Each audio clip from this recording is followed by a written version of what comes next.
ಯಪ್ಪ, ಇದನ್ನು ನೋಡಿದ್ಮೇಲಂತೂ ಸಿಕ್ಕಾಪಟ್ಟೆ ಬೇಜಾರಾಯಿತು.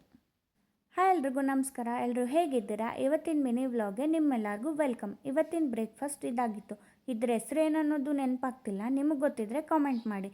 ನನ್ನ ಜೊತೆ ಈ ಬ್ರೇಕ್ಫಾಸ್ಟ್ನ ಯಾರು ಶೇರ್ ಮಾಡ್ತಾ ಇದ್ದಾರಂತ ನೀವೇ ನೋಡಿ. ಗಂಜಿ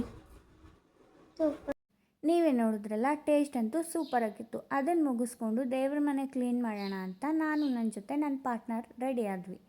ಎಲ್ಲ ಕ್ಲೀನ್ ಮಾಡ್ತಿದ್ವಿ, ಹಾಗೆ ಒಂದು ಕ್ಲಿಪ್ಪಿಂಗ್ ಆ್ಯಂಡ್ ಇದನ್ನೆಲ್ಲ ಮುಗಿಸ್ಕೊಂಡು ಇವತ್ತು ಪಾಪುದು 1.5 ಮಂತ್ ವ್ಯಾಕ್ಸಿನೇಷನ್ ಇತ್ತು. ಅದಕ್ಕೆ ಅಂದ್ಬಿಟ್ಟು ಹಾಸ್ಪಿಟಲ್ ಹೋದ್ವಿ.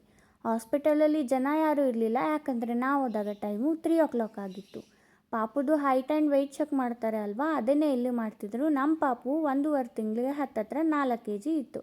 ಹೈಟು ವೆಯ್ಟ್ ಎಲ್ಲ ಚೆಕ್ ಮಾಡಿಸ್ಕೊಂಡು ಮತ್ತೆ ಡಾಕ್ಟರ್ ಹತ್ರ ಹೋದ್ವಿ. ಅವರು ಕೆಲವು ಮೆಡಿಸನ್ಸ್ ಇಂಜೆಕ್ಷನ್ಸ್ನ ಬರ್ಕೊಟ್ರು. ಅದನ್ನು ತೊಗೊಂಬರೋಣ ಅಂಥೇಳಿ ನಾನು ಹೊರಟೆ.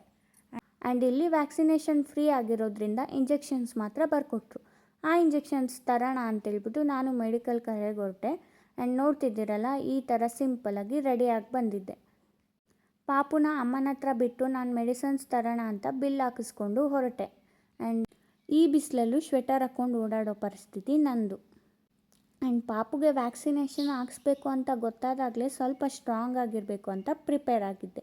ನನಗೆ ನನಗಿಂತ ಜಾಸ್ತಿ ನಮ್ಮ ಅಮ್ಮನ ಬಗ್ಗೆ ಯೋಚನೆ ಆಗಿತ್ತು. ಇದನ್ನು ನೋಡಿದ್ಮೇಲಂತೂ ನಮಗೆ ವಿಡಿಯೋ ಮಾಡೋ ಮನಸ್ಸೇ ಹೋಯಿತು.